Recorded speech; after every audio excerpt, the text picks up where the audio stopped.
Noah era um homem que reencarnou como um bebê dentro de uma família imperial, mas a tela de status dele revelou uma verdade cruel. Todos os atributos estavam no rank F ou E, fazendo dele o príncipe mais fraco de todos. Um homem abre os olhos devagar, todo confuso e sem entender onde está ou o que está acontecendo. A primeira coisa que ele vê é o rosto de uma mulher olhando para ele com um sorriso gentil. Por um instante, ele acha que essa mulher pode ser a mãe dele, mas logo percebe que tem algo muito errado nisso. A mãe da vida passada dele não era nada assim. Ela mal conseguia se mexer sozinha, quanto mais cuidar de um bebê. Essa mulher à sua frente é saudável, jovem e claramente capaz. Enquanto a confusão só aumenta, ele percebe algo estranho surgindo na frente dos seus olhos, parece uma tela de status flutuando no ar. Ele foca nela e leva um choque ao perceber que aquilo mostra os próprios atributos dele. Só que tudo tá errado, o nível voltou para 1, como se ele tivesse acabado de nascer. O campo do nome está completamente em branco, e quando ele olha os status, o coração afunda. Todos os atributos estão no rank F ou E. Antes que ele consiga processar isso, um homem idoso se aproxima. Ele tem uma presença imponente e todo mundo no quarto o trata com extremo respeito. Um dos assistentes o chama de Vossa Majestade, deixando claro que aquele velho é o próprio imperador. O imperador olha para o bebê com um ar avaliador e comenta que a criança tem um bom rosto, com traços que lembram os dois pais. Nesse momento, o homem entra em pânico por dentro ao perceber que, de alguma forma, renasceu como um bebê numa família imperial. Um assistente pergunta ao imperador qual nome deve ser dado à criança. O imperador pensa por um momento e então declara que o garoto se chamará Noah Alarte, recebendo o título de 13º príncipe imperial. A mente de Noah dispara. Ser nomeado príncipe imperial significa que ele nasceu como filho legítimo do imperador, um título nobre absurdamente alto. Era para ele estar feliz com essa reencarnação de sorte, mas aqueles status horríveis não saem da cabeça dele. Então o assistente informa que o teste de afinidade mágica do Noah foi concluído. O resultado mostra que sua maior aptidão é com magia de água. Ao ouvir isso, o imperador toma uma decisão imediata. Declara que o território rico em água de Almeria será concedido a Noah como feudo pessoal, como presente de primeiro aniversário. No exato momento em que o imperador faz essa declaração, algo estranho acontece. Noah vê sua tela de status se atualizar em tempo real. Ao lado da magia de água, que antes era rank E, aparece agora E mais S. O cálculo mostra o rank base E sendo complementado por um rank S, mas ele não faz a menor ideia de onde esse bônus veio. O imperador então pede que as habilidades de Noah sejam exibidas oficialmente para todos ali presentes. Um mago da corte dá um passo à frente e começa uma encantação. Um painel brilhante surge acima de Noah, mostrando seus status para todo mundo ver. Só que algo inesperado acontece. Os números exibidos publicamente são completamente diferentes do que Noah vê na própria tela. Onde ele enxerga E mais S na magia de água, todos os outros veem um SS puro. A sala inteira entra em choque. Os assistentes começam a cochichar animados. Nunca ouviram falar de alguém que já nasceu com um potencial mágico tão absurdo? Alguns dizem que aquele é o nascimento de um mago lendário. O imperador, por sua vez, parece extremamente satisfeito. 6 anos se passam num piscar de olhos. Noah agora é um garotinho vivendo no Palácio Imperial e nesse tempo já entendeu muita coisa sobre sua situação única. Todas as manhãs ele é cuidado por várias criadas dedicadas. Uma elogia o quanto ele é bonito, outra comenta como ele age de forma madura e digna para a idade. Mas Noah sabe de algo que ninguém mais sabe. Os status que os outros veem quando olham para ele não são os mesmos que ele vê. Quando alguém observa suas habilidades, o que aparece é a soma dos status dele com os status de todos os subordinados. Por exemplo, aquele bônus de rank S na magia de água veio do território de Almeria, que foi dado a ele ao nascer. Outros aumentos vieram das criadas e dos servos. Noah descobre então um segredo absurdo. Quanto mais subordinados ele tiver trabalhando para ele, mais forte ele parece aos olhos dos outros. Certa manhã, enquanto Noah toma café da manhã, uma de suas criadas, chamada Evelyn, entra no quarto. Ela avisa o Noah que ele tem visitas. Mais especificamente, o primeiro príncipe imperial e o quarto príncipe imperial chegaram e estão pedindo para falar com ele. Em condições normais, receber a visita dos irmãos mais velhos até que seria algo legal. Só que o Noah passou os últimos 6 anos aprendendo como são as personalidades dos irmãos dele, e ele sabe muito bem que esses dois em especial são uns baita babacas. Então ele manda a Evelyn levar os dois até a sala de estar e diz que já vai encontrar com eles. O Noah entra na sala de recepção e cumprimenta os irmãos com toda a formalidade necessária. Depois das primeiras gentilezas, o primeiro príncipe, chamado Albert, anuncia que trouxe um presente para o irmão mais novo. No momento em que o Noah bate o olho no objeto, todos os instintos dele gritam perigo. É uma espada, mas não uma espada qualquer. Mesmo de longe, o Noah consegue ver almas atormentadas flutuando ao redor da arma, com formas fantasmagóricas se contorcendo de dor. Aquela espada é claramente amaldiçoada, e de um jeito bem pesado. O Albert entrega a espada com um sorriso simpático, como se fosse só um presente normal entre irmãos. Mas o Noah enxerga a farsa na hora. O Albert sabe exatamente o que essa espada é e do que ela é capaz. O problema é que o Noah não tem como recusar. Quando o príncipe herdeiro te oferece um presente, ainda mais em público, recusar seria visto como uma ofensa gravíssima. Então não tem escolha. Ele aceita a espada amaldiçoada. O Noah estende a mão, segura o cabo da espada e a levanta com cuidado. Enquanto isso, o Albert comenta de forma casual que essa é uma espada de magia da água, uma das mais poderosas de todo o Império. Ele ainda acrescenta que mais de 120 cavaleiros morreram tentando empunhar essa lâmina. O Noah se assusta tanto com essa informação que quase deixa a espada cair. O quarto príncipe Henry se apressa em falar, dizendo que não tem motivo para se preocupar tanto. Afinal, se o Noah ainda está vivo e segurando a espada, isso significa que ele é digno o suficiente para a maldição não matar ele na hora. Mais tarde, no mesmo dia, o Noah está andando pelos corredores do palácio acompanhado de uma de suas criadas pessoais, a Zoe. Enquanto caminham, ele percebe que ela parece meio abatida. Preocupado, ele pergunta diretamente se tem algo errado. No começo, a Zoe tenta disfarçar e diz que não é nada, mas o Noah transforma isso numa ordem direta, mandando ela dizer imediatamente o que está acontecendo. Diante de uma ordem direta do mestre, a Zoe não tem escolha. Ela explica que precisa pedir um tempo fora do trabalho para resolver assuntos urgentes da família. A cidade natal dela foi atingida por uma enchente devastadora que destruiu completamente a fazenda da mãe dela, a única fonte de renda da família. E o conselho que deram para ela foi cruel. Várias pessoas disseram que a única forma de conseguir dinheiro rápido seria trabalhar por um tempo no distrito da Luz Vermelha.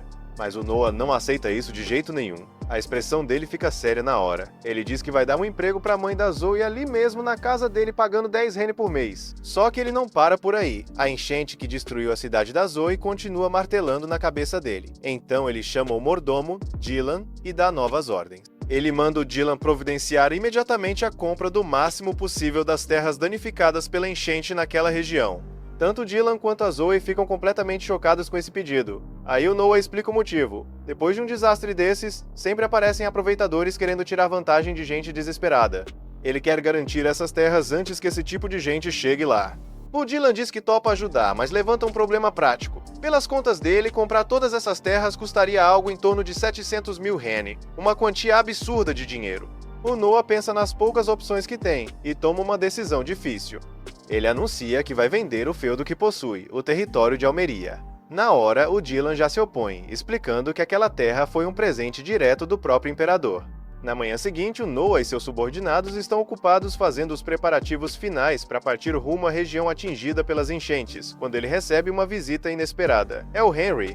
Ele aparece especificamente para alertar o Noah sobre algo importante a respeito da espada amaldiçoada. Segundo ele, a arma chamada Leviatã tem vontade própria. Pouco depois do Henry ir embora, o Noah e seu grupo partem em direção à vila de Dost, onde aconteceu a inundação. Quando finalmente chegam lá, o Noah fica chocado com a dimensão da destruição. O Noah decide descer pessoalmente até a área mais afetada para avaliar a situação. A Zoe tenta impedir, dizendo que esse tipo de trabalho não é adequado para um príncipe imperial. Mas o Noah é firme e diz que vai de qualquer jeito, goste ela ou não. Nisso, o Noah ouve um sino tocando à distância e percebe que os moradores estão se reunindo para a distribuição de comida. Só que no momento em que ele prova a comida, todas as boas impressões vão por água abaixo. A sopa que estão servindo é simplesmente horrível. Logo depois, ele escuta um anúncio alto dizendo que vai começar uma inspeção. O oficial do governo local, o Lorde Geral, chegou para verificar a qualidade da distribuição de alimentos. Na hora, o Noah entende o que está acontecendo. Aquilo é corrupção escancarada. O Geral está desviando os fundos de ajuda humanitária destinados a pessoas famintas. Sem conseguir segurar a raiva diante de uma atitude tão cruel, o Noah confronta o Geral diretamente. Achando que o Noah é só mais um refugiado sem poder nenhum, o Geral admite sem vergonha nenhuma que sim, está roubando da verba da comida. Ouvir o Geral se gabar de roubar pessoas passando fome faz o sangue do Noah ferver de ódio. A raiva dele é tão intensa que algo inesperado acontece. A espada amaldiçoada Leviatã começa a reagir. O Geral saca a própria espada, pronto para matar o Noah por desrespeito. Mas antes que ele consiga atacar, a Leviatã sai voando sozinha da bainha e se posiciona ao lado do Noah, pronta para protegê-lo. Agora, conseguindo usar de verdade o poder da Leviatã, o Noah canaliza magia de água pela espada e com um único golpe decepa a cabeça do Geral sem esforço nenhum. Pouco tempo depois da morte do geral, um oficial de patente mais alta, o Lord Rowan, chega ao local, mas assim que ele vê o rosto do Noah, congela na hora. Ele reconhece imediatamente o 13º Príncipe Imperial e cai de joelhos. O Noah diz calmamente que eles precisam ter uma conversa bem longa sobre a situação daquela região. Ele espera que o Rowan lide corretamente com os cúmplices e garanta que todos sejam punidos. Mais tarde, depois que o Noah conclui a compra de toda a vila e das terras ao redor, a notícia chega até o Albert no Palácio Imperial. Ele fica realmente surpreso ao saber que o Noah conseguiu usar a espada amaldiçoada Leviatã sem sofrer nenhum efeito colateral. Enquanto isso, Noah é convocado para se encontrar com o Imperador e explicar suas ações recentes. Ele entra na sala do trono esperando levar uma bronca pesada. Mas, para surpresa total dele, o Imperador agradece em vez de puni-lo. O Imperador explica que se o Noah não tivesse agido naquele momento, o sofrimento daquelas pessoas teria sido muito maior. O Imperador vê claramente que o Noah é um jovem capaz, com bom julgamento e um forte senso moral. Ele pede que o Noah continue servindo o Império com tudo que tem, e o Noah aceita feliz. Alguns dias se passam, mas o Noah continua na capital do reino. Como a cidade é o verdadeiro coração do país e o lugar mais próspero de todos, hoje o nosso protagonista decide explorá-la melhor. Ele tá andando pela rua depois de ouvir falar de uma cantora que estava se promovendo por ali. Ultimamente, a Zoe não sai mais do lado do príncipe, em parte porque ele arrumou mais trabalho para ela, sendo compreensivo com o que aconteceu na vila dela. Desde então, ela ficou bem mais atenta. Noah comenta que gente talentosa nunca é demais e que agora ele vai conhecer alguém com um talento incrível para cantar. No palco, a mulher se apresenta muito bem, a voz dela é suave e bonita, deixando todo mundo hipnotizado, inclusive o Noah. O nome dela é Alicia. Ela ainda não tem uma técnica perfeita, mas canta com alma e dedicação, e isso agrada o Noah, porque mostra que ela é esforçada e responsável. Ele estava curtindo o show até que uns valentões aparecem. Eles começam a agir de forma nojenta e cercam a garota. Estão cobrando uma dívida do pai da Alicia e dizem que desse jeito ela nunca vai conseguir o dinheiro. Começam a tratar ela mal e falam que por ser mulher, ela tem outros jeitos de pagar, um pior que o outro, e o público não faz nada. Pelo menos até o Noah perder a paciência. Ele chama a atenção deles, mas os caras ignoram, achando que ele é só uma criança. Mesmo assim, Noah lembra que uma filha não tem obrigação de pagar as dívidas do pai e que forçar alguém a pagar com o próprio corpo é crime. Um dos cobradores se irrita e levanta o Noah à força. Na mesma hora, o protagonista invoca a espada e derruba todos eles, perguntando se ainda querem continuar. Os caras saem correndo, dizendo que vão se vingar. Noah avisa o gerente que se aquela gangue voltar, é pra chamarem ele. A Zoe entrega um papel com o endereço, ele lê em voz alta e todo mundo fica chocado ao descobrir que ele é o príncipe imperial. A Alicia fica super surpresa, mas Noah diz que ela cantou muito bem e pergunta se ela ganha o suficiente para viver trabalhando ali. Ela tenta explicar toda tímida que tem gastos médicos com a mãe, mas Noah interrompe dizendo que vai pagar 25 rines por mês para ela cantar tranquila e que se melhorar ainda mais, vai aumentar o salário. Ela agradece emocionada. Todo cavalheiro, ele pega o chapéu e diz que quer continuar ouvindo ela cantar. Depois do show, ele volta para casa e encontra uma surpresa na entrada. Tem umas pessoas ali, e o Noah pergunta para Evelyn quem são. São os agiotas de antes, ajoelhados com medo do que pode acontecer. Vieram pedir desculpa pela falta de respeito, mas isso não agrada o Noah. Ele manda a Evelyn avisar que eles não podem aparecer na frente de um príncipe quando quiserem.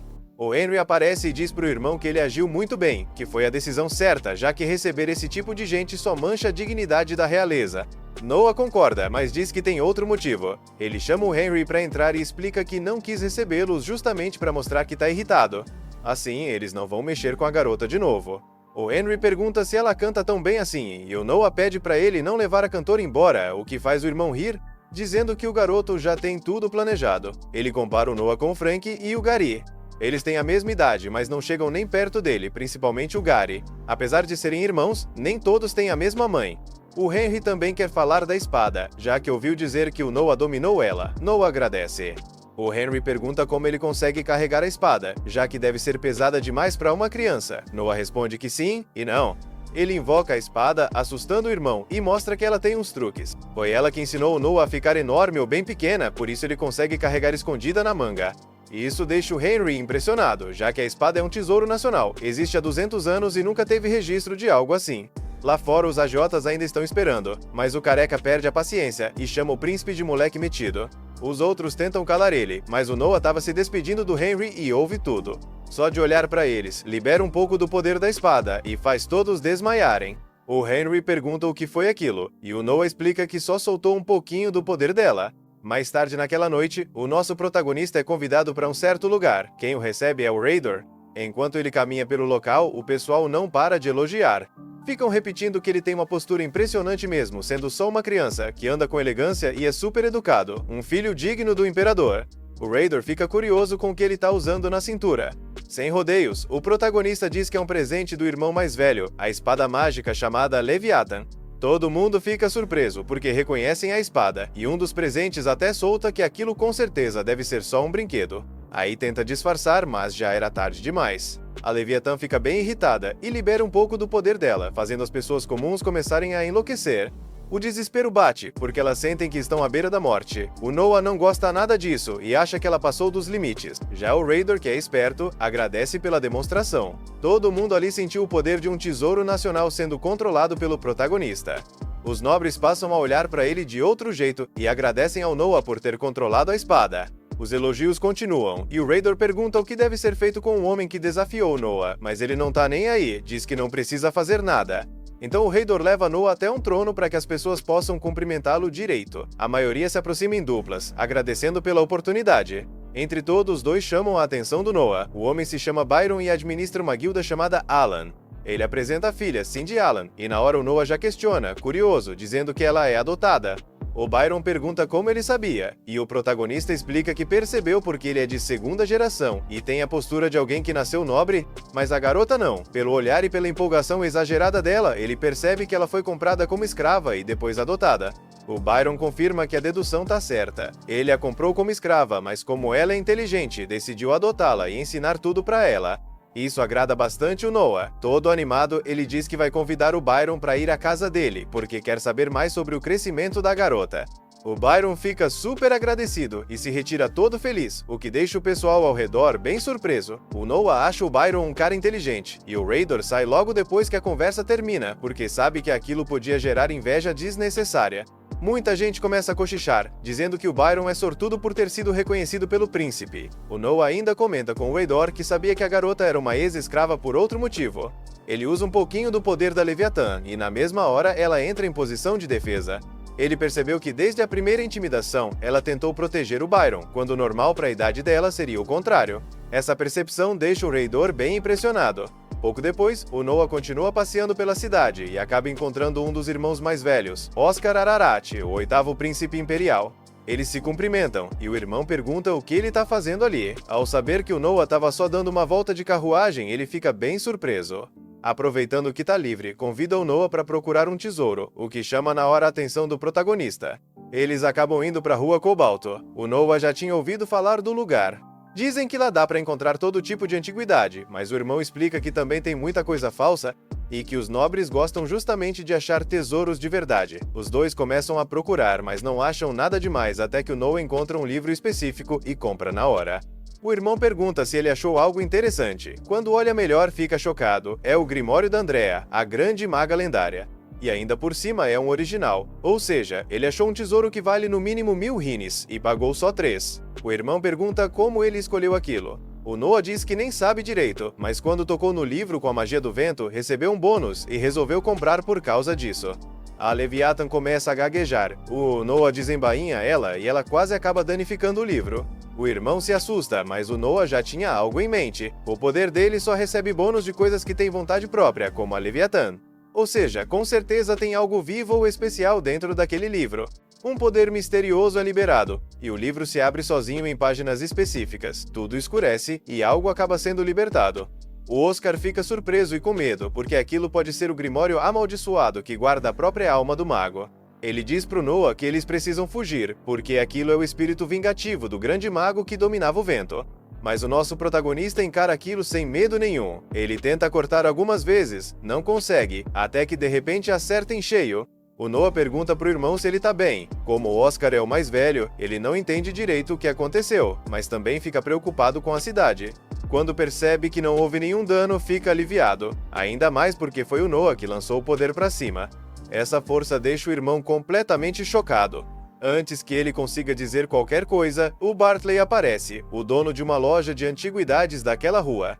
Ele diz pro príncipe que acabou de ver tudo e que tem um objeto bem interessante para mostrar. Os príncipes não pensam duas vezes e vão com ele. O que ele mostra é um anel lendário que só revela sua verdadeira forma diante do dono certo. Ele já mostrou para várias pessoas, mas nunca reagiu com ninguém. O Noah pergunta se isso não é só sucata, mas o vendedor diz que já pensou isso muitas vezes também. Só que por algum motivo o anel sempre volta sozinho, sem ele fazer nada. O próprio anel retorna. Por isso, ele não tem dúvida de que é algo especial. O Oscar incentiva o irmão a tentar colocar o anel. Depois de insistir um pouco, o Noah coloca no polegar e na hora o anel começa a brilhar. Uma voz ecoa na cabeça do Noah, confirmando que o nível dele é SSS e o reconhecendo como novo dono. O anel usa algo chamado shielding e cobre todo o corpo dele, revelando sua forma verdadeira, que acaba sendo uma armadura bem interessante. Os parâmetros do Noah não mudam, então é diferente do Grimório e do Leviatã, mas ainda assim é algo incrível. Ele diz pro Bartley que vai ficar com o anel e pagar depois, mas o Oscar interrompe e fala que ele vai pagar. É um presente por todas as surpresas que o irmão vem dando pra ele. A espada mágica, agora essa armadura. Ele sempre soube que o irmão mais novo era diferente, e isso só deixou tudo ainda mais claro. Depois disso, ele acaba deixando Noah com a Zoe, já que ainda não quer voltar pra casa. Mas descendo a rua, o Leviathan faz um sinal, e do nada, aquele careca aparece de novo tentando atacá-lo. A Zoe tenta protegê-lo, mas é o anel que cria um escudo. O Oscar pergunta o que acabou de acontecer, e o Noah explica que conectou o anel ao Leviathan. Então ele entra automaticamente em modo de defesa quando sente hostilidade. É impressionante como ele já domina tudo isso. A noite cai novamente, e o Noah vai assistir à apresentação da Alicia, pensando que aqueles agiotas que o atacaram com certeza já estão acabados e que ele quer contar isso pra ela, pra deixá-la mais tranquila. Só que a Alicia ainda tem problemas. Alguns bêbados começam a brigar por causa dela, já que ela é muito bonita.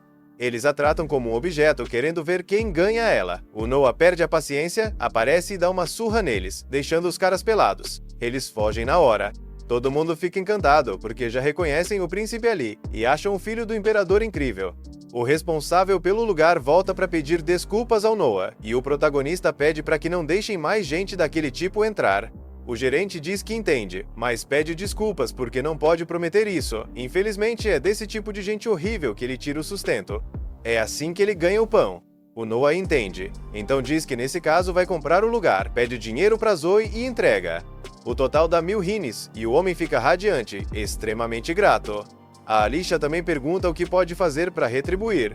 Ela se sente muito em dívida com o príncipe, mas o Noah diz que ela só precisa cantar. Ele quer ouvir as músicas dela, então é só isso que ela deve fazer. Ele espera muito dela.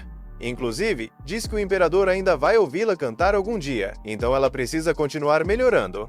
A garota só consegue dizer sim, muito feliz e agradecida. Tanto que dedica uma última música ao príncipe e às pessoas presentes, encantando todo mundo com sua linda voz. Um tempo depois, os servos preparam o Noah para o dia seguinte por causa da chegada do Dead Marley, governador de Awoke, o administrador mais bem-sucedido das terras sob seu comando. Pela tradição imperial, os príncipes recebem feudos para governar, e o povo vê o príncipe como o senhor legítimo da região. Dead entra demonstrando o devido respeito, mas Noah pede para ele se sentar. Essa é a segunda vez que eles se encontram, depois de 1 ano e meio desde o último encontro. Noah pergunta como o território tá indo, lembrando que deixou Dead responsável por cuidar do sistema de água de Awoke, mas Dead não responde na hora, e Noah entende o silêncio na hora. A situação não tá boa. Awoke fica numa região agrícola, perto da curva de um grande rio, o que deixa o lugar vulnerável a enchentes frequentes. Todo o projeto de controle da água era justamente para conter essas enchentes e proteger as colheitas. Noah então pergunta direto qual é o problema. Dead responde que até agora o orçamento aprovado não chegou. Noah acha isso impossível, já que o dinheiro tinha sido liberado por decreto imperial. Dead então explica que o Ministério da Fazenda fica criando empecilho e atrasando a liberação da verba. Noah manda ele ir com ele na hora, dizendo que eles vão resolver isso agora. Eles chegam ao escritório do ministro da Fazenda, Maverick, que tá lá comendo tranquilamente quando eles entram. Sem perder tempo com formalidade, Noah já questiona o bloqueio do orçamento. Maverick diz que tem um motivo perfeitamente válido, mas Noah corta na hora e avisa que se a resposta for algo do tipo "você não entenderia?", é melhor ele ficar quieto imediatamente. Maverick responde que, por causa da enchente do ano passado em Awoke, Sua Majestade isentou a região de impostos por 1 ano inteiro, e agora o Ministério estaria recolhendo esse valor. Noah pergunta na lata se ele tá achando que ele é idiota. O imperador deixou o povo sem pagar impostos como um gesto de misericórdia. Esse dinheiro nunca existiu para ser recolhido. Mas Maverick fala como se esse valor tivesse ficado guardado em algum lugar. Todo nervoso, Maverick diz que não é bem assim. Explica que o dinheiro não está disponível porque eles estão construindo a residência de verão do Imperador, além de planejarem cidades ao redor dela. E por isso precisam dos recursos. Noah percebe na hora que isso é só desculpa, e ainda por cima um desrespeito direto ao Imperador. Ele encara Maverick e diz que negar dinheiro às vítimas de enchente para bancar obra de palácio faz o pai dele parecer um péssimo governante. E pergunta, num tom ameaçador, se Maverick quer mesmo que ele leve esse assunto direto pro Imperador. Na mesma hora, Maverick cai de joelhos pedindo desculpa. Noah exige que o dinheiro seja liberado imediatamente. Maverick vira pros subordinados e manda resolver isso na hora. Dad assiste a tudo impressionado. Noah colocou o ministro no lugar sem nem piscar. Dad diz que admira Noah profundamente e promete voltar para Awoke imediatamente para colocar as obras de controle das enchentes em prática. Do lado de fora do ministério, um cavaleiro se aproxima e informa que Sua Majestade quer ver Noah. Pouco depois, Noah se apresenta diante do Imperador. O pai pede para ele deixar a formalidade de lado e o parabeniza pelo caso de Awoke, comentando que ficou sabendo que Noah massacrou o Maverick na conversa. Noah fica surpreso com a rapidez que a informação chegou até o Imperador. O Imperador diz que informação é uma arma e que Noah precisa se acostumar a manter a bússola sempre afiada. Noah entende, mas responde que só cumpriu seu dever. O pai então avisa que cumprir o dever não é fácil. A corte está cheia de charlatões, bajuladores e pouquíssimas pessoas conseguem agir com honestidade de forma natural. Ele se aproxima, passa a mão na cabeça de Noah e diz que ele é realmente impressionante, ainda mais tendo só 6 anos. Depois manda Noah se endireitar. O Imperador então pergunta se a espada ao lado de Noah é a Leviatã, comentando que ela parece menor do que ele imaginava. Noah percebe que até a própria casa dele faz parte da rede de informações do pai. O Imperador sabe de tudo. Ele comenta que controlar aquela espada exige um poder absurdo. Noah lembra do dia em que a Leviatã quase matou todo mundo ao redor antes dele conseguir contê-la. O pai diz que ele precisa aprender a dominar aquela espada o quanto antes, e que por isso chamou um instrutor. Então entra Daemon Noble, o maior espadachim do Império. O Imperador afirma que não existe ninguém no reino no nível dele, e por isso quer que Noah treine sério com Daemon. Daemon pede permissão para lutar contra Noah, deixando claro que não é para avaliar técnica, mas sim o potencial dele. O Imperador aceita, e os dois ficam frente a frente no salão de treino. Noah saca a Leviatã rapidamente, mas a lâmina começa a vibrar e pulsar com energia na mesma hora. Ele parte pro ataque. Daemon bloqueia com facilidade, quase sem esforço. Noah recua, e então a Leviatã mostra a ele memórias fragmentadas dos antigos donos da espada. Todos guerreiros absurdamente fortes. Noah absorve tudo em um instante e avança de novo. Com um movimento rápido, usando o que acabou de aprender com essas memórias, Noah consegue desarmar completamente o mestre espadachim. O cavaleiro Daemon pede desculpas ao Imperador, dizendo que não há mais nada que ele possa ensinar ao príncipe Noah. Mesmo tendo a velocidade e a força física de uma criança, Noah conseguiu desarmar um mestre espadachim usando só técnica pura, o que prova que ele maneja a espada como alguém que treinou por décadas. Seria até falta de respeito tentar ensiná-lo mais alguma coisa. O Imperador começa a rir e diz que Noah é realmente incrível. Por causa dessa demonstração, ele decide confiar ao Noah a cerimônia de seleção de cavaleiros deste ano. Noah promete cumprir bem essa responsabilidade. A seleção de cavaleiros é um evento gigantesco, celebrado uma vez por ano em todo o Império. Pela tradição, guerreiros sempre foram muito valorizados na sociedade imperial, e era comum dizer que o caminho do guerreiro era a forma mais segura de subir de status social. Durante a seleção, guerreiros de várias regiões lutavam na capital, e os vencedores recebiam o título de cavaleiro, entrando automaticamente para a elite. Noah então revela seu plano. A primeira missão de um cavaleiro é se colocar sob as ordens de quem o avaliou. Então, se ele conseguir recrutar um cavaleiro excepcional como subordinado durante a seleção, ele vai ficar mais forte graças à sua habilidade única. O Imperador pergunta qual método ele pretende usar. Daemon interrompe e diz que existem duas opções tradicionais: uma batalha geral, todo mundo contra todo mundo, ou um torneio de eliminação direta. Noah ignora as duas sugestões e pede apenas uma coisa: acabar com as seletivas regionais e fazer com que tudo aconteça direto na capital, com todos lutando diante dele. O Imperador pergunta o motivo. Noah explica que o Império é enorme, então ele não teria como acompanhar o que acontece nas seletivas espalhadas pelas províncias distantes. Seria um desperdício perder talentos incríveis por motivos idiotas, como juízes tendenciosos ou política local interferindo na avaliação. O Imperador autoriza a mudança, dizendo que confia totalmente no julgamento de Noah. De volta ao palácio, Noah pergunta a Sá se há candidatos da vila dela que pretendem participar da seleção. Ela confirma que sim. Para pessoas da origem dela, essa é praticamente a única chance real de mudar de vida, então todo ano a vila envia alguém. Noah conta sobre o plano de cancelar as seletivas regionais, o que significa que eles podem mandar quantos candidatos quiserem direto para a capital. Sa diz que isso é uma ótima notícia, mas parece hesitante. Noah pergunta o que houve. Ela explica que na vila dele só mandam um candidato por ano, porque os custos de viagem e hospedagem na capital são absurdamente altos. Todo mundo faz uma vaquinha, e mesmo assim só dá pra bancar uma pessoa. Por isso, cada candidato carrega as expectativas de toda a vila, e leva isso muito a sério. Noah toma uma decisão na hora. Como ele quer muitos participantes e não quer perder talentos por algo bobo como dinheiro de viagem, ele vai pagar pessoalmente todas as despesas de transporte e hospedagem dos candidatos que não puderem bancar. O pessoal da vila ficaria em êxtase com isso, mas a Sa aponta que fazer isso para candidatos do império inteiro custaria uma fortuna. Noah então mostra que além de governante, empresário e visionário, ele também é ótimo em enxergar oportunidades que outros ignoram. Para evitar o custo absurdo de construir um alojamento enorme, ele chama o Hein e manda ele verificar quantas casas vazias existem na capital e comprá-las. Se não forem suficientes, eles constroem um alojamento.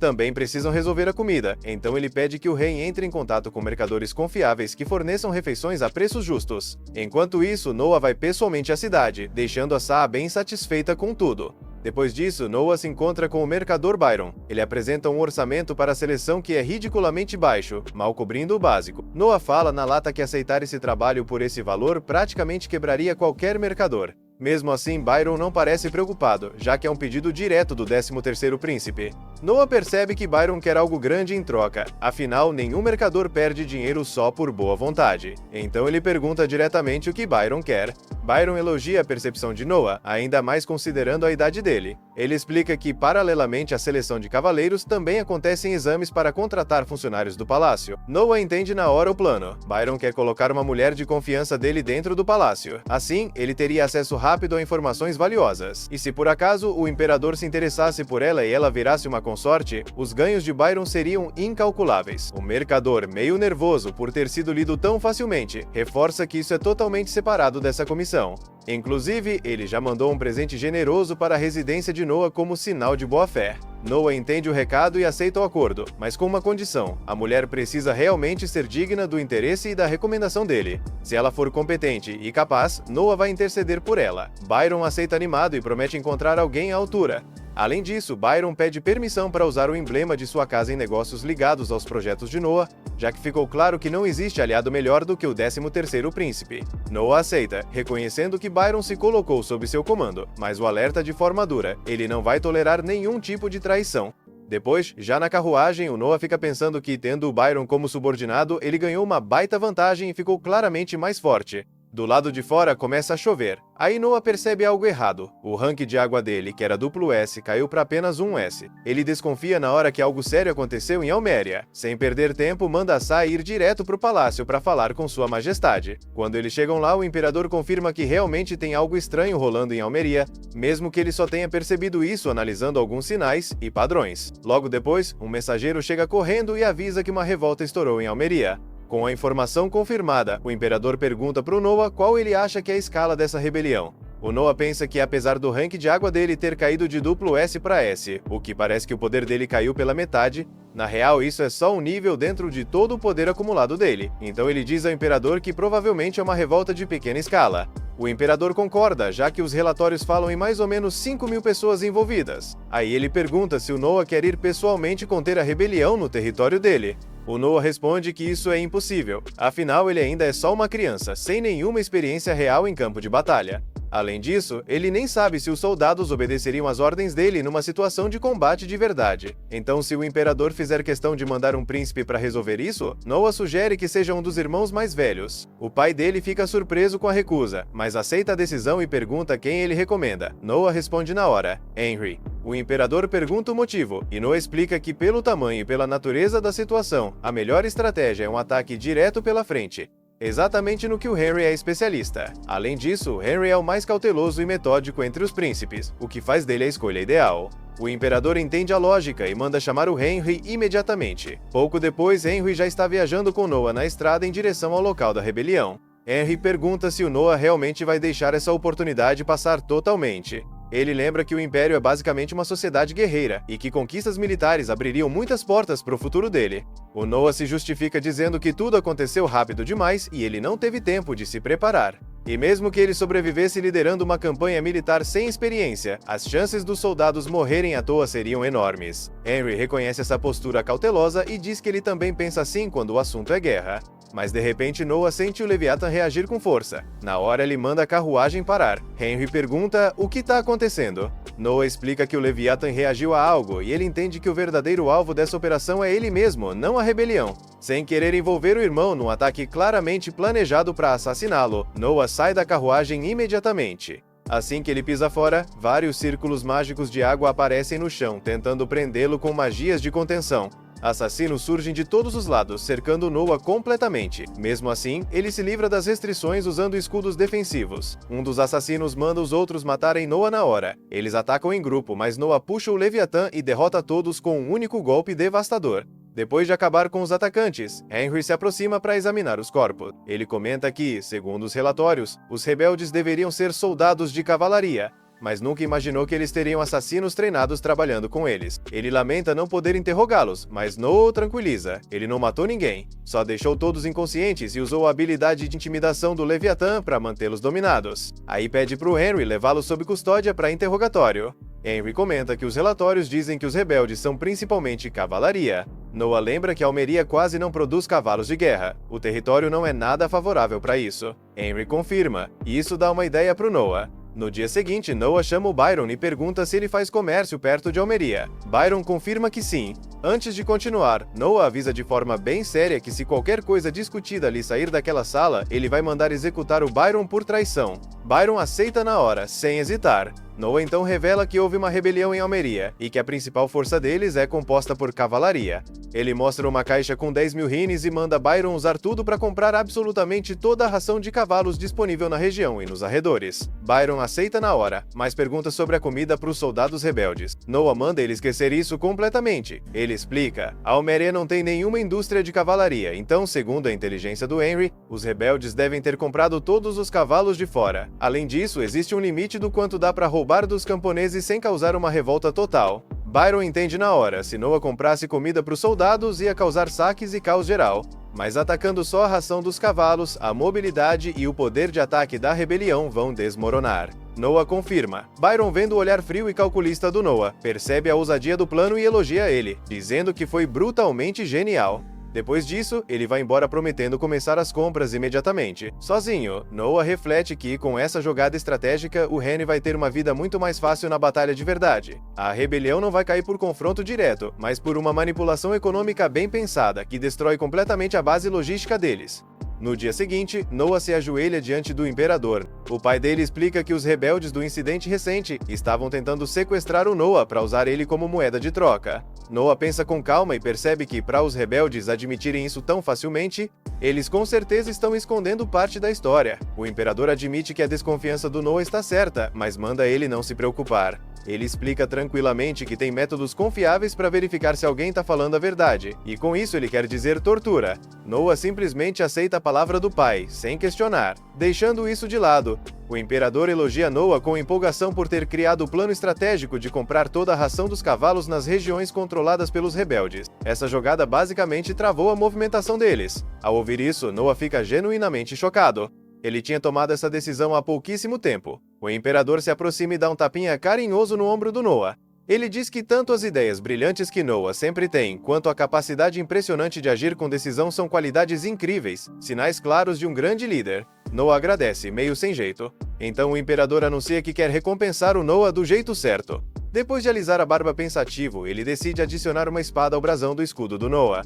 Noah ergue o olhar, totalmente surpreso. Ele sabe que colocar uma espada junto do escudo é uma das maiores honras possíveis. Normalmente, isso seria visto como uma heresia absurda sem a permissão direta do imperador. Mas quando a autorização vem diretamente dele, vira uma honra gigantesca. Sentindo-se profundamente honrado, Noah agradece o imperador com todo respeito e gratidão sincera. Mais tarde naquele dia, Noah se encontra com Byron para receber um relatório do progresso do plano de compra de toda a ração disponível para os cavalos. Depois de um resumo rápido, Byron conta para ele sobre Garvel, que é o líder das forças rebeldes. Byron explica que Garvel é um cara extremamente persistente, que faz qualquer coisa para alcançar seus objetivos. Ele diz que confia que isso não é nada que o Noah não consiga lidar, mas pede para ele manter cautela. Nesse momento, uma das criadas entra e avisa que tem um homem ferido no portão da frente, dizendo que tem um relatório urgente. Noah vai rapidamente até a entrada e vê um soldado do exército ajoelhado diante dele, em péssimas condições físicas. O homem anuncia, quase sem fôlego, que houve uma rebelião em Elméria iniciada pelos próprios superiores militares dele.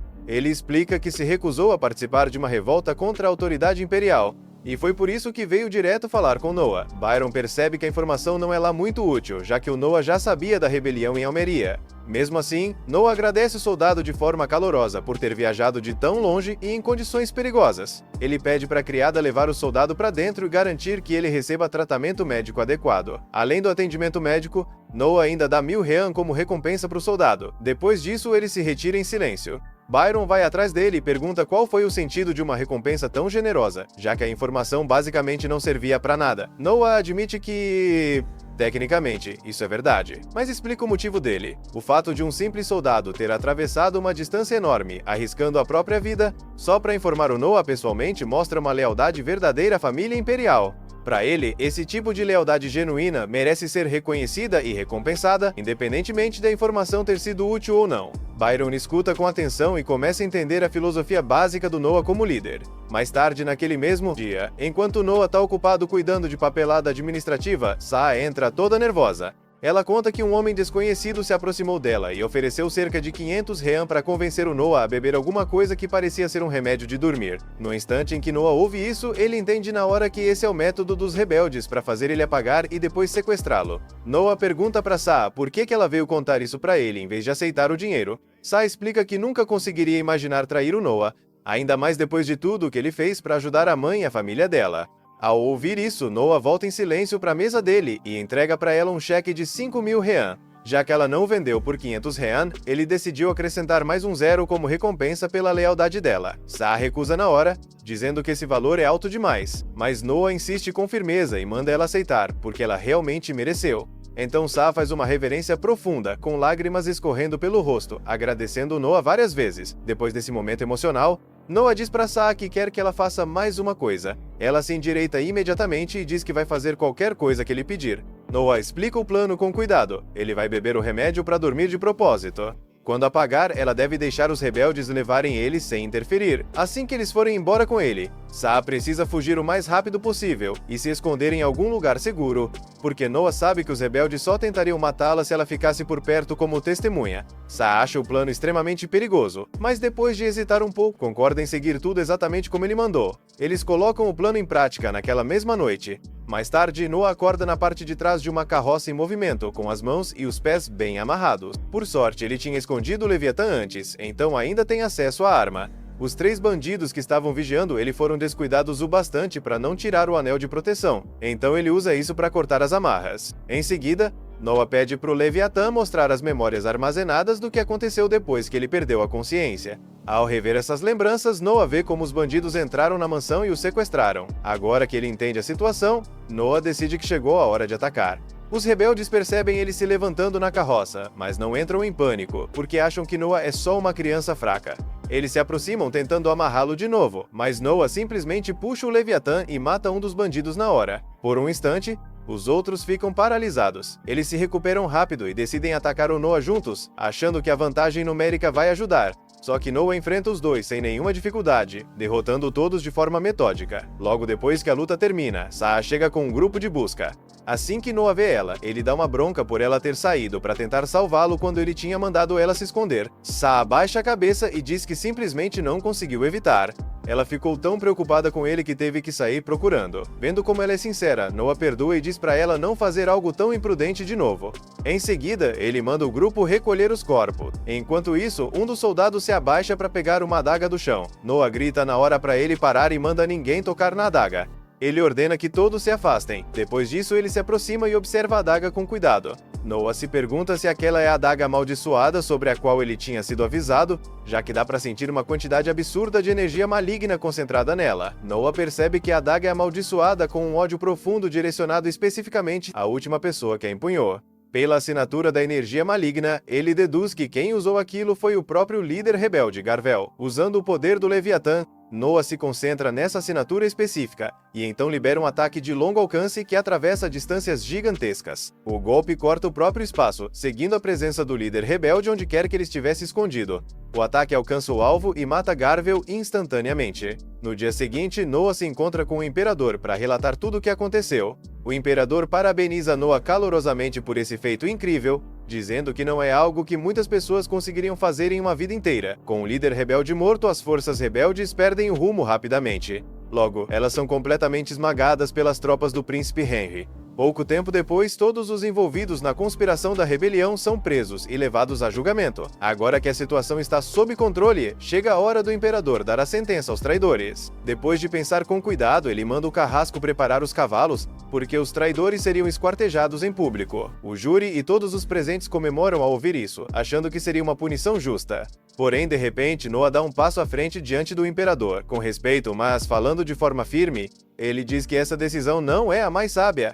Isso deixa todo mundo na sala completamente chocado. Noah explica ao imperador que os traidores precisam ser punidos estritamente de acordo com a lei imperial. Ele diz que, segundo o Código de Leis, aqueles que planejaram ativamente a rebelião devem ser cortados ao meio na altura da cintura, enquanto os que apenas participaram devem ser enforcados. Ele ressalta que esquartejá-los não só violaria diretamente a lei imperial, como também prejudicaria a autoridade e a ordem estabelecida do império. Se o imperador ignorasse as próprias leis em público, isso enfraqueceria sua autoridade suprema e daria motivos legítimos para que outras pessoas questionassem julgamentos e sentenças futuras. O imperador escuta tudo com atenção e percebe que Noah construiu um argumento legal sólido. Depois de refletir com calma, ele muda a decisão e anuncia que os traidores serão punidos de acordo com todo o rigor da lei imperial, exatamente como está escrito. Em seguida, ele agradece Noah por ter apontado o erro. Todos os presentes ficam impressionados com a confiança e a tranquilidade com que Noah corrigiu o imperador na frente de toda a corte. Vendo a sabedoria e a postura dele, o imperador decide que precisa recompensá-lo de forma significativa. Depois de pensar em como reconhecê-lo, ele concede a Noah o título especial de sábio. Quase imediatamente, Noah percebe que seu status muda na janela de atributos, passando a mostrar Príncipe Sábio, algo que nunca tinha sido visto antes no Império, uma honra totalmente inédita. As pessoas começam a comemorar e elogiar Noah abertamente, chamando ele de Príncipe Sábio. O apelido se espalha rápido pelo palácio, e muitos passam a olhar para ele com ainda mais respeito. Depois disso, o imperador lembra Noah de que o exame de seleção dos cavaleiros está se aproximando e pergunta se ele já decidiu como pretende avaliar os candidatos. Noah responde que sim, que já tem um plano bem definido e promete demonstrar ali mesmo. Mais tarde, Noah mostra o método de avaliação ao imperador, fazendo alguns criados do palácio jogarem água nele, enquanto ele usa o poder do anel de proteção para bloquear e desviar tudo. Ele explica que no exame de verdade vai mandar os candidatos atacarem ele de forma parecida, usando suas próprias armas. Dependendo do quão fortes e eficazes forem os ataques contra a defesa dele, Noah vai avaliar a força, o controle e o potencial geral de cada um como cavaleiro imperial. O imperador fica impressionado com a criatividade do método, mas também alerta que isso pode ser perigoso. Ele avisa que, se alguém for forte o bastante para atravessar a defesa mágica de Noah, o próprio Noah pode correr sério risco. Noah responde com calma que não há motivo para preocupação, dizendo que está totalmente preparado para essa possibilidade e que tem várias contramedidas prontas. Ao ouvir essa resposta confiante, o imperador elogia Noah mais uma vez pela mente afiada e pelo planejamento cuidadoso. Ele diz que se sente realmente sortudo por ter um filho tão brilhante e capaz. O futuro de Noah como líder parece extremamente promissor. Mais tarde, naquela mesma noite, o imperador segue para os aposentos internos, junto com Nushi, o primeiro-ministro. Lá ele ordena a um dos servos que traga o selo verdadeiro do Leviatã, guardado em segurança. As lendas antigas sempre disseram que o selo verdadeiro do Leviatã nunca deveria ser quebrado, sob nenhuma circunstância. Mas ao ver o quão talentoso e extraordinário Noah se tornou, o imperador não consegue deixar de se perguntar o que aconteceria se esse selo fosse quebrado. Que tipo de poder ou mudança fundamental isso poderia trazer para a arma lendária e para o próprio Noah? Esse foi o fim do episódio 4. Se inscreva para não perder o próximo episódio.